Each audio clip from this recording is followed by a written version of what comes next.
Coucou tout le monde, je vous souhaite la bienvenue sur notre chaîne YouTube Viens chez moi, écoute et prête l'oreille. Je suis Vaya Prière et je suis heureuse de pouvoir vous retrouver pour une nouvelle étude, une nouvelle semaine de notre programme Viens chez moi des Doctrines et Alliances de cette année 2021. Pour cette semaine, nous avions 3 sections à étudier, les sections 64, 65 et 66. Les sections que nous trouvons cette semaine sont bien différentes de la dernière que nous avons étudiée. Mais ce sont des sections qui sont, à mon avis, vraiment importantes, que nous avons besoin de lire et de méditer pour pouvoir comprendre ce que le Seigneur a voulu nous faire passer comme message à travers ces sections. J'aimerais tout d'abord rappeler le contexte historique de ces sections. Le 27 août 1831, Joseph Smith et certains des anciens arrivèrent en Ohio et durant le voyage, il y a eu quelques conflits, quelques désaccords parmi les anciens. Et la plupart d'entre eux avaient réussi à se réconcilier. Le prophète a reçu la révélation qui se trouve dans la section 64 des Doctrines et Alliances, où le Seigneur commande aux membres de l'Église de se pardonner les uns les autres et rappelle les sacrifices qui sont nécessaires, les sacrifices que le Seigneur exige des saints. La section 65 des Doctrines et Alliances, le Seigneur nous enseigne que l'évangile ira parmi toutes les nations, tribus, langues et peuples, et que toutes les nations doivent se préparer pour la seconde venue du Sauveur, et que les saints doivent prier pour que le royaume des dieux aille de l'avant. Et la section 66 des Doctrines et Alliances est un peu particulière parce que c'est une révélation qui est une réponse à des questions qu'un frère, notamment William E. McLellin, s'était posé et avait posé au Seigneur. Il s'est tourné vers le prophète Joseph Smith et a demandé au prophète de rechercher la révélation de manière à ce qu'il puisse obtenir les réponses aux questions qu'il s'est posées et aux questions qu'il a posées au Seigneur. Et lorsque nous regardons dans l'histoire des saints, nous voyons le témoignage de frère McLellin qui atteste et témoigne que la section 66 a réellement répondu à ces questions. Il est important, chers frères et sœurs, de préciser que le prophète Joseph Smith n'avait aucune idée des questions que frère McLellin se posait ou avait posées au Seigneur. Et il a reçu cette révélation qui a été une réponse du Seigneur aux questions qu'il s'est posées et qui peut aussi être un enseignement pour chacun d'entre nous individuellement et personnellement. Donc, comme vous pouvez le constater, il y a vraiment beaucoup de choses à découvrir dans ces sections 64 à 66 de cette semaine. Alors, nous n'allons pas perdre de temps. Pour notre première vidéo, j'ai décidé de la consacrer à une seule section, qui est la section 64, qui est la plus longue des 3 sections et qui est remplie de merveilleux enseignements que nous avons besoin aujourd'hui de mettre en pratique de manière à pouvoir participer à l'œuvre et éventuellement préparer la venue de notre Sauveur Jésus-Christ.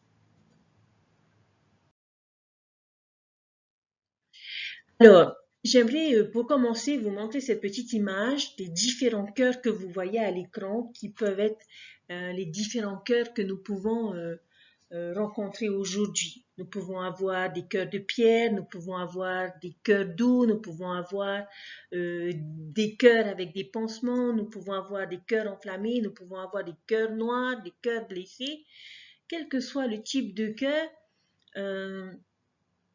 il y en a forcément un que nous arriverons à attribuer à nous-mêmes et à notre cœur. Alors pourquoi est-ce que je vous donne cette image des différents cœurs et pourquoi je vous parle du cœur? Parce que c'est ce qui est principalement le thème de notre étude de cette semaine, mais qui est aussi le corps et l'esprit de cette section 64 des Doctrines et Alliances. cette section nous enseigne concernant les différents cœurs.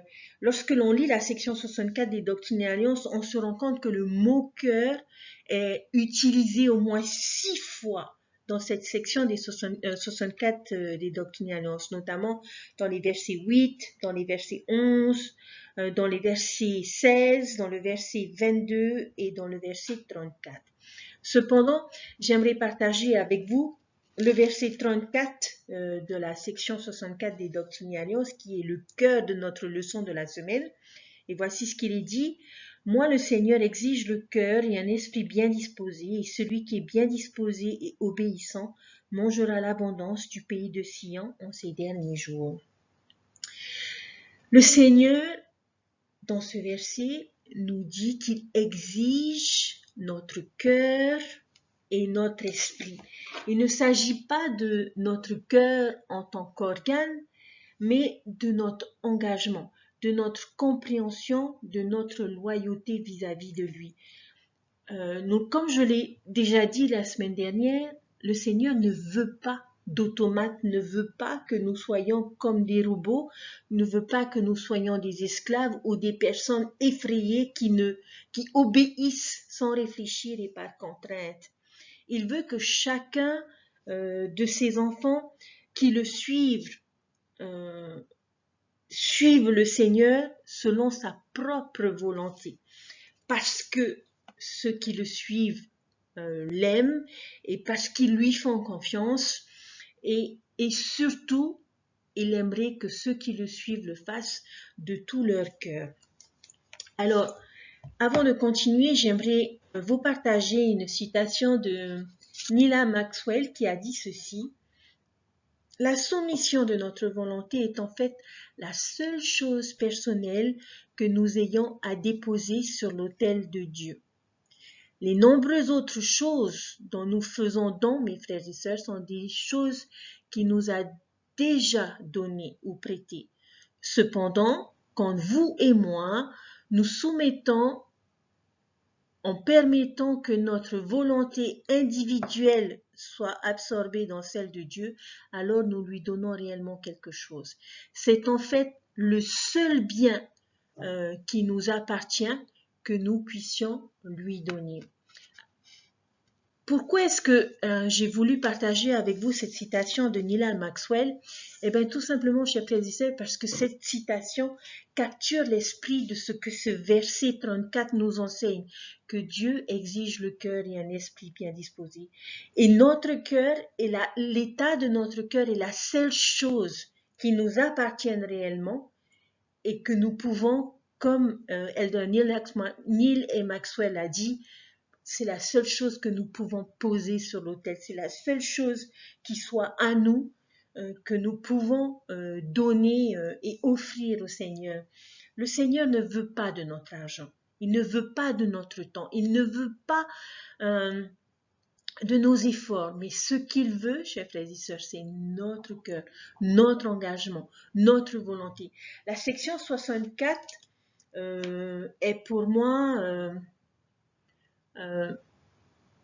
quelque chose de bien particulier, est un examen bien particulier, bien spécial.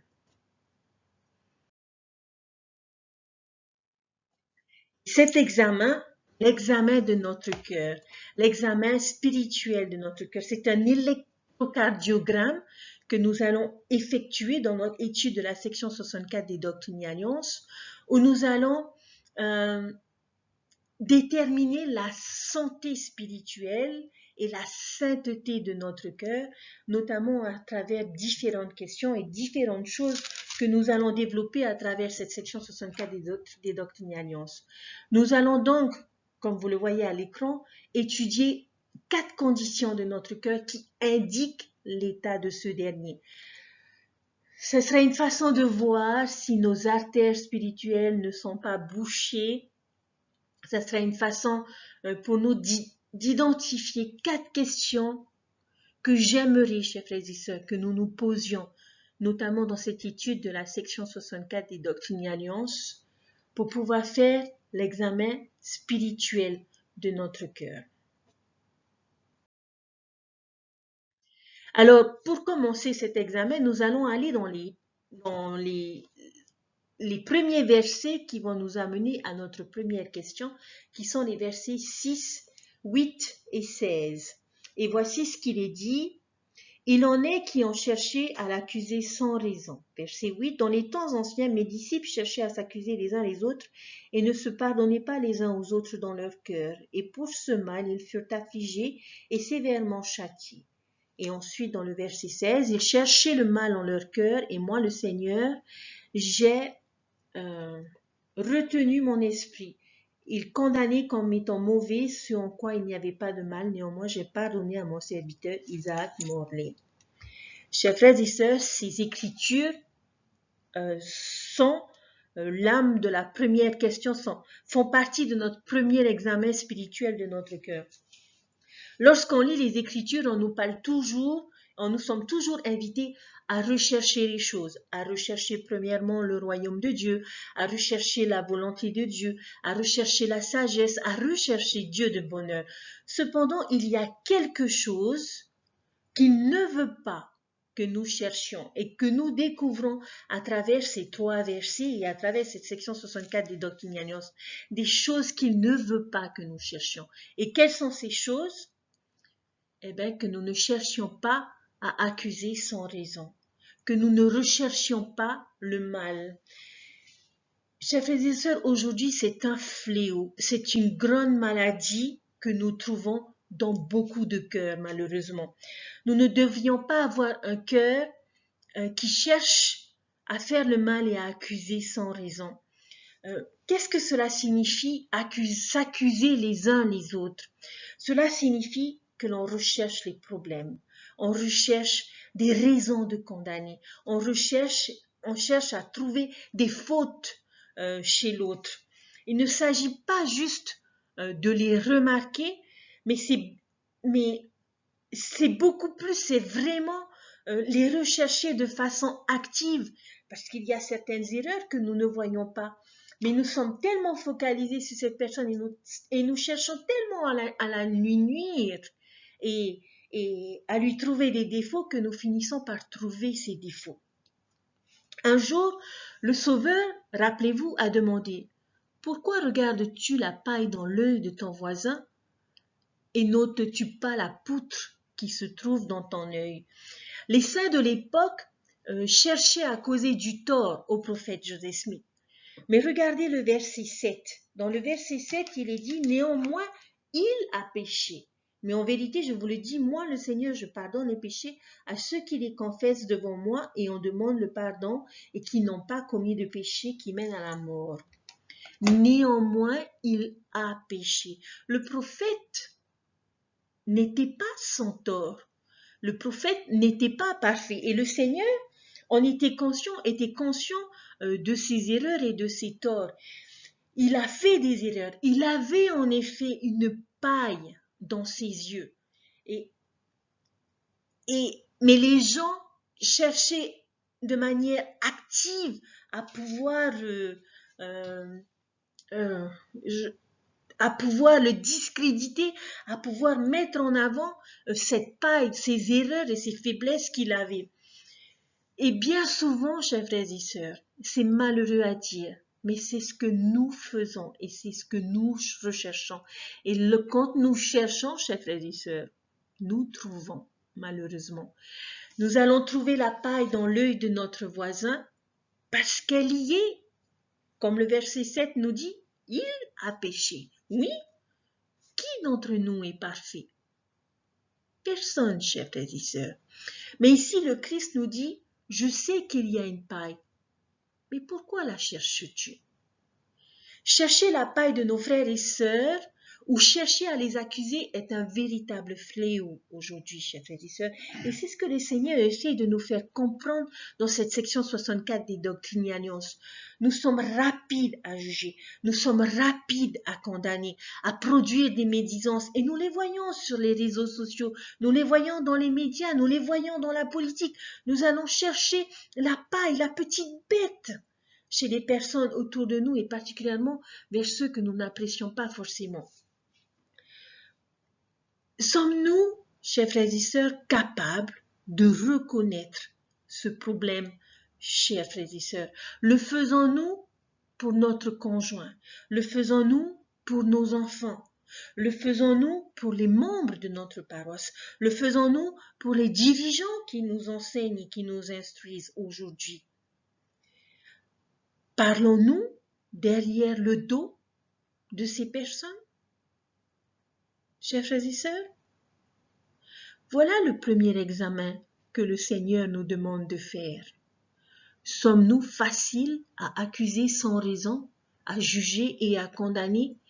Les critiquons-nous ces personnes? Les pointons-nous du doigt? Sommes-nous à l'origine de médisances pour que d'autres personnes deviennent comme nous, à pointer du doigt ou à rechercher activement la paille dans ces personnes que nous avons décidé et choisi de condamner et de juger? Chers frères et sœurs, la tentation de rechercher à accuser l'autre fait partie de l'homme naturel. Mais nous pouvons même faire pire. Regardez le verset 16. Au verset 16, il nous dit « Ils cherchaient le mal en leur cœur. » Et regardez un peu plus loin dans le verset. « Ils condamnaient comme étant mauvais ce en quoi il n'y avait pas de mal. » Plus que d'accuser, chers frères et sœurs, nous recherchons le mal en notre cœur, en condamnant comme étant mauvais ce en quoi il n'y avait pas de mal. Parfois, nous recherchons tellement de choses négatives que nous arrivons à les créer et à les faire croire aux autres, chers frères et sœurs. Nous créons le mal où il n'y en a pas, et c'est là l'extrême, parce que nous cherchons à accuser. Alors nous cherchons des preuves, nous cherchons des justificatifs, parfois où il n'y en a pas, pour pouvoir accuser les autres, peut-être pour nous aider à nous sentir mieux, ou peut-être pour cacher la paille, ou la poutre, je dirais, dans notre propre œil. Lorsque nous faisons d'un homme un être offensé, à cause d'un mot, lorsque nous leur posons des questions cyniques, ou lorsque nous remettons leur motivation ou lorsque nous accusons une personne à tort, chers frères et sœurs, c'est ça, rechercher le mal, c'est ça, accuser sans raison. Le Christ nous dit dans le verset 8, « Dans les temps anciens, mes disciples cherchaient à s'accuser les uns les autres. » Déjà à son époque, cette attitude existait. Et elle continue d'exister aujourd'hui, chers frères et sœurs. Alors la première question pour notre examen de notre cœur aujourd'hui, chers frères et sœurs, est: est-ce que mon cœur cherche à accuser ou à faire du mal aux autres? Si c'est le cas, chers frères et sœurs, notre cœur a un sérieux problème. Et selon vous, quel pourrait être le remède à ce problème? Quel pourrait être le remède à cette maladie de notre cœur? Nous devons, chers frères et sœurs, rechercher ce qu'il y a de bon en autrui. Oui, nous devons rechercher activement certaines choses, mais sûrement pas rechercher le mal, mais c'est rechercher le bien, ce qu'il y a de bon chez les autres, ce qu'il y a de bon dans les autres cultures, ce qu'il y a de bon dans les autres religions, dans toutes circonstances. Et la promesse à celui qui cherche trouvera, s'accomplira, chers frères et sœurs. Et lorsque nous cherchons le bien, nous nous efforçons de chercher le bien, nous pouvons trouver le bien. Et nous le reconnaîtrons. Nous louerons ces personnes et nous le montrerons aux autres. Et c'est cela qui plaît au Seigneur, chers frères et sœurs. Un cœur qui cherche à faire ce qui est bon, qui cherche le bien et le bon dans autrui. Et c'est ce type de cœur que nous devons posés sur l'autel du Seigneur. Voilà notre premier examen. Passons à la question suivante. Nous allons maintenant passer au deuxième examen de notre cœur, la deuxième question importante que nous devons nous poser et que le Seigneur veut que nous nous posions dans cette section 64 des Doctrines et Alliances. Ce que le Seigneur veut savoir, c'est que faisons-nous lorsque nous remarquons les erreurs des autres, leurs faiblesses.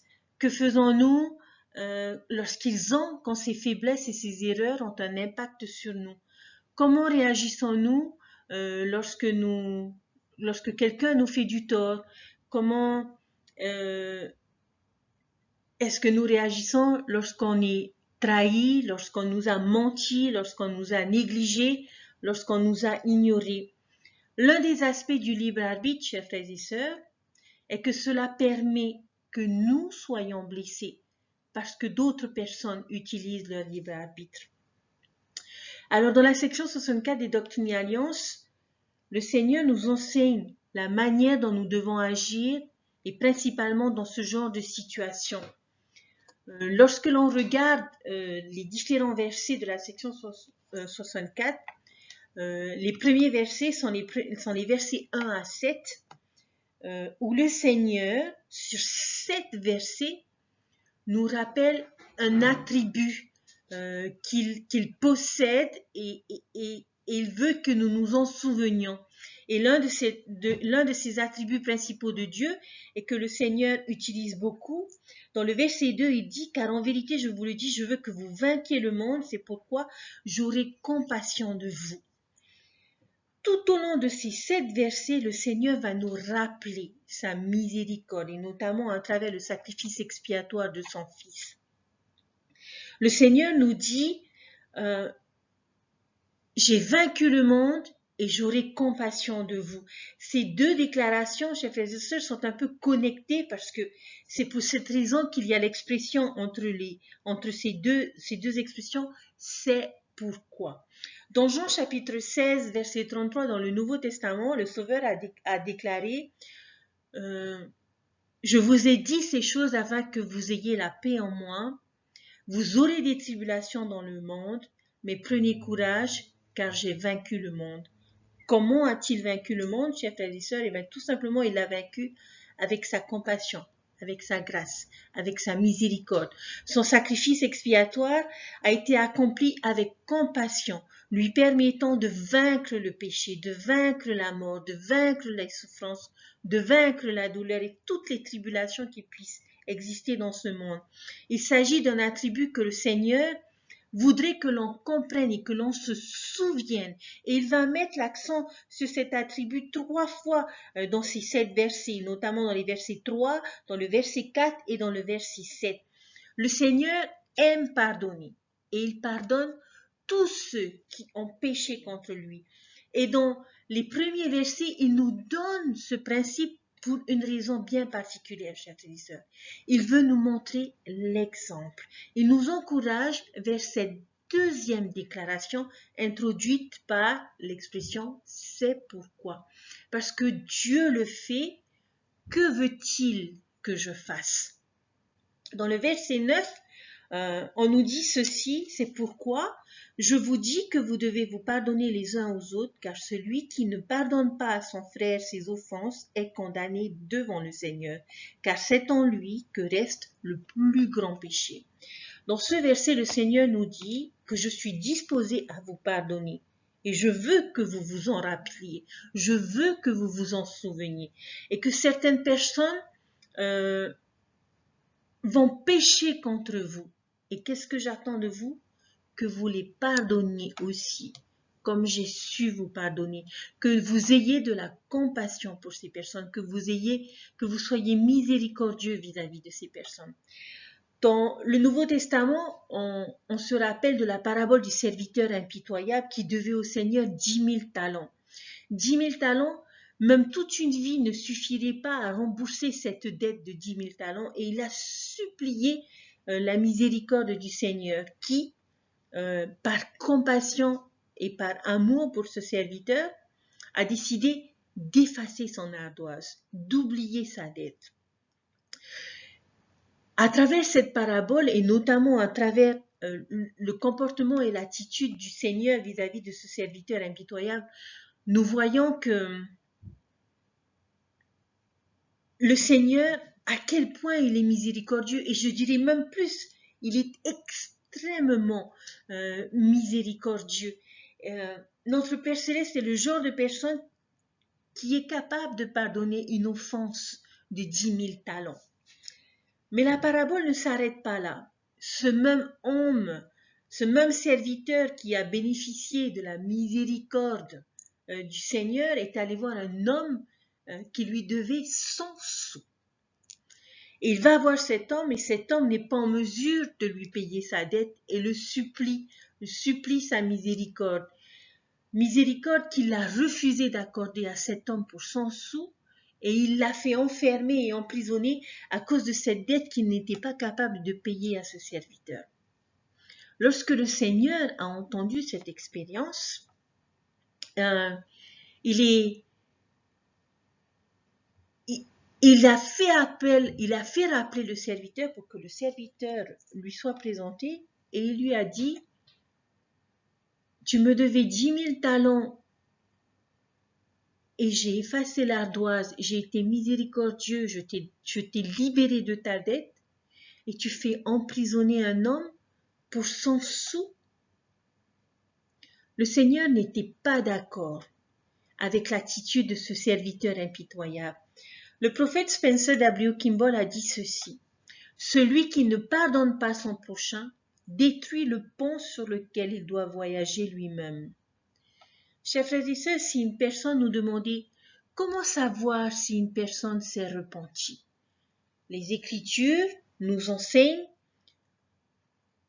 ont-ils abandonné leur péché? Si une autre personne venait nous voir et nous demandait comment vais-je savoir si cette personne a été pardonnée? Qu'est-ce que les Écritures nous enseignent? Les Écritures semblent nous dire, ont-ils pardonné aux autres? C'est de cette façon que nous pouvons savoir, chers frères et sœurs, si nous avons été pardonnés. Nous ne pouvons pas recevoir le pardon si nous-mêmes, nous ne sommes pas capables ou refusons de pardonner les autres. Et le Seigneur précise que c'est en lui que réside le plus grand péché. Et c'est ce que l'on voit dans cette section 64. Le Seigneur a été plus que généreux en nous pardonnant nos 10 000 talents de péché, nos 10 000 talents de faiblesse, nos 10 000 talents d'erreur. Alors ne devrions-nous pas accorder une petite mesure de notre miséricorde à notre prochain? Cependant, il faut l'admettre et je le reconnais que certaines offenses peuvent être très sévères et très sérieuses et très difficiles à surmonter. Ce peut être des offenses qui ont été préméditées, qui sont intentionnelles, qui sont encouragées par la haine. Et ce serait difficile de dire aux victimes de ces offenses, eh ben, si tu ne lui pardonnes pas, le plus grand péché repose sur ta tête. Je pense que même moi, si on me disait ça, je serais perdue, je dirais même que je serais écœurée. Mes chers frères et sœurs, je ne pense pas que l'Esprit du Seigneur soit dans ce sens. Lorsqu'il a donné cette révélation, chers frères et sœurs, il l'a donnée parce que le prophète Joseph Smith et certains de ses compagnons n'avaient pas commis d'horribles crimes ou n'avaient pas eu d'offenses, d'abus ou de violence. Mais les offenses pour lesquelles le Seigneur les enseignait à travers cette section 64 des Doctrines et Alliances étaient des offenses, chers frères et sœurs, que l'on peut facilement retrouver dans nos familles, dans nos relations, dans notre mariage, dans notre travail, dans nos amitiés. Le Seigneur veut que nous sachions pardonner, pas pour nous infliger une terrible épreuve, mais pour nous aider à guérir. Le bénéfice du pardon est aussi bien pour celui qui a offensé que pour celui qui est offensé. La haine, la violence, la vengeance, la colère sont des sentiments qui sont incompatibles avec l'esprit.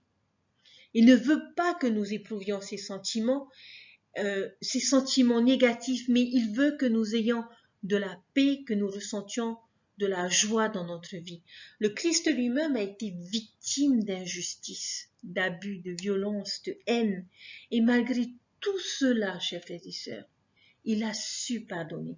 Souvenez-vous même que lorsqu'il était sur la croix, il a pardonné les soldats qui étaient en train de lui enfoncer les clous dans les mains et dans les pieds. C'est une chose de pardonner une personne qui nous a offensés et c'en est une autre de pardonner une personne qui est en train de nous offenser. Mais le Christ savait quelque chose au sujet du pardon et il ne voulait pas que nous ressentions tous ces sentiments négatifs qui peuvent être liés, qui peuvent être engendrés par des offenses que l'on nous fait. Il connaît ce que nous éprouvons.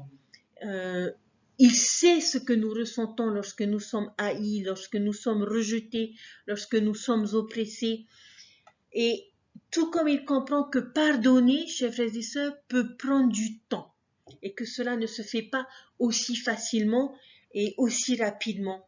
Alors, une question que nous pouvons nous poser en étudiant cette section 64 des Doctrines et Alliances, c'est comment est-ce que le Seigneur veut que je fasse? Comment est-ce que le Seigneur veut que je pardonne mon prochain? Eh bien, tout simplement, en le faisant de tout notre cœur. Parce que c'est ce genre de pardon que le Seigneur veut. Il s'agit du pardon qui vient du cœur et non des lèvres. Le pardon du bout des lèvres est facile. C'est comme nos enfants, lorsqu'ils se disputent et qu'on les réprimande et qu'on leur demande de s'excuser, on entend l'enfant dire « je suis désolé ». Mais on n'est pas certain que ce « je suis désolé » soit sincère. Certains d'entre nous, parfois, pardonnent du bout des lèvres et c'est un pardon qui ne vient pas du cœur. La section 64, chers frères et sœurs, nous enseigne que nous avons besoin de pardonner avec notre cœur. Et le Seigneur va travailler avec nous. Il sera patient avec nous et il nous donnera le temps qu'il faudra pour guérir et pour pardonner. Cela peut prendre du temps, mais nous devons y travailler et nous ne devons jamais, jamais abandonner nos efforts pour pardonner une personne. Combien de personnes ont dit à une autre « je te pardonne » ou l'ont envoyé dans un message « je te pardonne » mais refusent de se retrouver dans la même pièce que cette personne, refusent de lui adresser un bonjour, refusent de pouvoir échanger quoi que ce soit avec cette personne. Pensez-vous sincèrement, chers frères et sœurs, qu'il s'agit là d'un pardon sincère qui vient du cœur? Personnellement, je ne le pense pas. Mais chacun fait ce qu'il peut et ce qu'il faut pour pouvoir pardonner. Beaucoup d'entre nous ont du mal à pardonner parce que nous pensons que ce serait trop facile pour l'autre personne que je lui pardonne, que ce serait une façon de dire eh bien, ce que tu as fait finalement n'est pas grave ou il n'y aura pas de conséquences à son acte. Mais regardons les versets 10 et 11 de la section 64. Moi, le Seigneur, je pardonne à qui je veux pardonner, mais de vous, il est requis de pardonner à tous les hommes. Et vous devriez dire en votre cœur que Dieu juge entre toi et moi et te récompense selon tes actes. Alors, qu'est-ce que cela veut dire? Cela veut dire que si nous pardonnons, cela enlève les conséquences, cela n'enlève pas les conséquences de leurs actes, mais cela enlève notre fardeau. Le Seigneur veut que nous pardonnons pour que nous puissions guérir et que nous puissions continuer à avancer et à progresser. Parce que Dieu est le seul à juger. Il nous enlève cette responsabilité de juger. Il nous dit que ce n'est pas à nous à le faire, que c'est son rôle. Nous, tout ce que nous avons à faire, la responsabilité que nous avons est tout simplement de pardonner pour guérir. Alors, chers frères et sœurs, la deuxième question à notre examen de notre cœur est: est-ce que mon cœur est capable de pardonner? Ce principe est un principe qui a souvent été enseigné par nos dirigeants, par nos apôtres et par nos prophètes. Et c'est un principe que nous avons beaucoup de mal à mettre en pratique dans notre vie, surtout lorsque nous avons beaucoup été offensés et que certaines de ces offenses aujourd'hui ont des traces qui ont du mal à se refermer. Mais le Seigneur nous invite, à travers cette section des Doctrines et Alliances, à nous pardonner les uns les autres. Et lorsque nous le faisons, que cela vienne de notre cœur et pas du bout des lèvres. Parce que, comme les Écritures nous le disent, celui qui ne pardonne pas à son frère ses offenses est condamné devant le Seigneur. Imaginons ce que nous ressentirions si le Seigneur dit « Je te pardonne », mais qu'il n'efface pas notre ardoise de péché, d'erreur, de faiblesse. Ce ne serait pas un pardon sincère et cela ne nous sauverait en aucun cas. Alors, chers frères et sœurs, puissions-nous, dans nos efforts à devenir comme le Christ, avoir la force et le courage de pouvoir pardonner ceux qui nous ont offensés. Vous pouvez me dire, Savaya, c'est beaucoup plus facile à dire qu'à faire. Je sais. Mais c'est pour ça que nous sommes sur la terre. Et c'est cet objectif que nous avons qui est de devenir comme le Sauveur, c'est être capable de pardonner ceux qui nous ont offensés. Comme le Sauveur nous pardonne chaque jour, chaque erreur que nous commettons à travers notre repentance sincère. Alors, chers frères et sœurs, pour ce deuxième examen, avons-nous un cœur capable de pardonner? J'espère du fond du cœur que c'est le cas.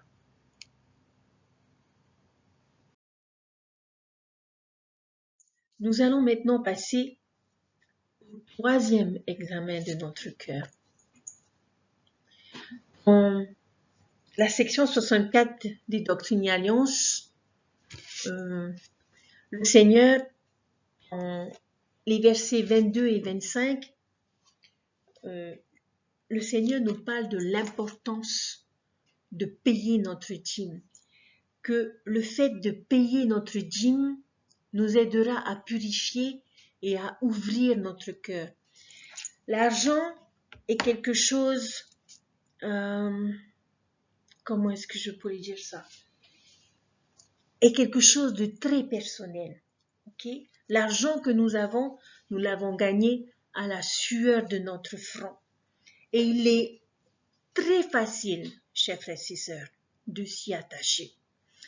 Alors, la loi de la dîme, en tout cas ce que le Seigneur nous enseigne à travers cette section 64 des Doctrines et Alliances, est que la dîme donne une chance à notre cœur de lâcher prise des choses temporelles et de nous ouvrir aux choses spirituelles.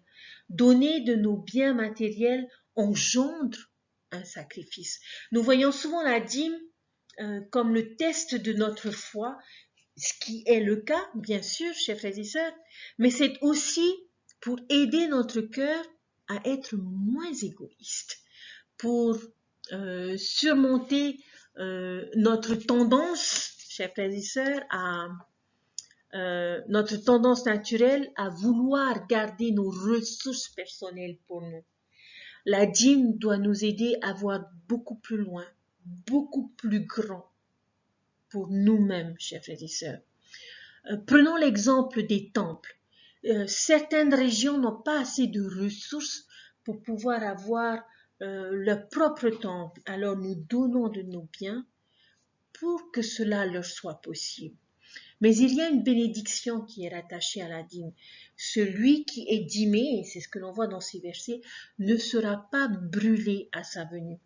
On associe souvent la dîme à une assurance incendie. Et je pense sincèrement que cette assurance ne dépend pas du fait que l'on paye ou non, mais plus de l'état de notre cœur quand nous payons notre dîme. Lorsque nous payons notre dîme tout au long de notre vie, cela montre le cœur généreux que nous avons. Cela montre un cœur qui donne, un cœur qui fait des sacrifices. Et c'est ce genre de cœur qui ne sera pas brûlé. Alors la troisième question pour notre examen que nous devons nous poser est: est-ce que mon cœur peut faire des sacrifices pour bénir autrui?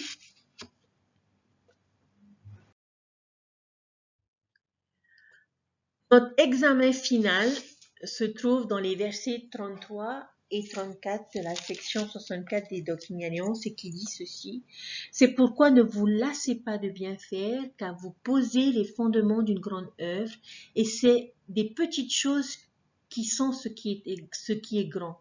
Voici, le Seigneur exige le cœur et un esprit bien disposé, et celui qui est bien disposé et obéissant mangera l'abondance du pays de Sion en ces derniers jours. C'est l'examen final de notre cœur, chers frères et sœurs. Ce n'est pas toujours facile de bien faire. Et le Seigneur nous exige cela de notre cœur. Il n'est pas toujours facile de faire notre lecture des Écritures quotidiennes. Il n'est pas toujours facile de prier matin, midi, soir. Il n'est pas toujours facile d'aller tous les dimanches à nos réunions de Sainte-Seine. Il n'est pas toujours facile d'assister et de rester éveillé pendant toutes les sessions de conférence générale. Il n'est pas toujours facile de pouvoir aller régulièrement au temple. Mais tout comme il n'est pas toujours facile de résister aux tentations et le besoin constant d'être sur nos gardes. Mais cela peut ressembler même à une routine. Mais le Seigneur nous enseigne ici, dans cette section 64 des Doctrines et Alliances, que nous avons besoin d'avoir une certaine détermination à pouvoir rester sur le chemin des alliances. Lorsque nous voyons la vision de Léhi, nous voyons cette longue route qui mène à l'arbre de fruits, à l'arbre du fruit qui est le plus bon et le plus désirable et le plus beau. Mais nous ne voyons pas la distance qu'il y a à parcourir pour atteindre le fruit. Nous voyons ce long chemin étroit qui mène à l'arbre de vie et qui nous paraît interminable. Il faut du temps, il faut du courage, il faut de la persévérance pour arriver au bout du chemin, chers frères et sœurs. Les Écritures nous enseignent que ceux qui arrivent au bout tombent à genoux. Et on peut comprendre que cela peut provenir de la difficulté du chemin, du temps que l'on a pris pour parcourir ce chemin. C'est difficile, chers frères et sœurs, je le reconnais, de toujours bien faire. Il ne s'agit pas d'un projet de service sur un week-end, mais il s'agit d'un projet de toute une vie. Et il ne s'agit pas d'une petite colline à gravir, mais il s'agit de gravir les sommets de l'Himalaya. Le seul moyen pour nous de parvenir au sommet est d'avancer pas après pas. Et c'est de cette manière que nous établirons Sion dans notre cœur, car Sion, ce sont ceux qui ont le cœur pur. Et c'était quelque chose que les saints de l'époque avaient du mal à faire. Ils cherchaient tellement à établir la ville qu'ils oubliaient de vérifier l'état de leur cœur. Ils oubliaient de développer ces principes dans leur propre cœur. Nous posons les fondations de Sion chaque jour à travers notre obéissance, à travers nos sacrifices. Et nous ne devons pas sous-estimer les petits efforts que nous faisons tous les jours, chers frères et sœurs. Goutte après goutte, précepte après précepte, nos vases peuvent se remplir, nos océans peuvent se remplir. Mais chaque goutte associée à une autre va venir remplir notre cœur. Combien de fois devons-nous étudier les Écritures pour avoir la possibilité d'obtenir toute la sagesse de Dieu? Chers frères et sœurs, je crois qu'il nous faut toute une vie pour pouvoir obtenir cette sagesse. Mais ce sont ces efforts au quotidien, lorsque nous ouvrons nos Écritures pour les lire et pour apprendre, Combien de réunions de Sainte-Seine avons-nous besoin d'assister pour pouvoir fortifier notre témoignage? Combien de conférences générales avons-nous besoin d'entendre pour connaître la volonté du Seigneur? Toutes ces petites choses que nous faisons jour après jour, semaine après semaine, mois après mois, année après année. C'est ce qui nous gardera sur le chemin des alliances et qui nous permettra d'établir Sion et de participer à l'œuvre. Ce sont les saints qui réussissent à vaincre le monde ne seront pas les plus forts, ne seront pas les plus intelligents, ne seront pas les plus talentueux, mais ce sont ceux qui auront enduré et qui auront persévéré. Ce sont ceux qui auront eu la force et le courage de continuer à faire et à ne pas se lasser de faire ce qui est bien. Un jour, nous pourrons nous retourner, regarder en arrière et nous rendre compte de la longue route, de la longue montée que nous avons entrepris. Et nous rendre compte que chaque petit pas que nous avons fait nous a permis de poser des fondations, brique après brique, et de nous avoir permis d'atteindre les sommets. Alors la dernière question que nous nous posons dans notre examen, notre cœur, chers frères et sœurs, est-ce que mon cœur peut ne jamais se lasser de bien faire? Chers frères et sœurs, nous venons de faire l'examen complet de notre cœur.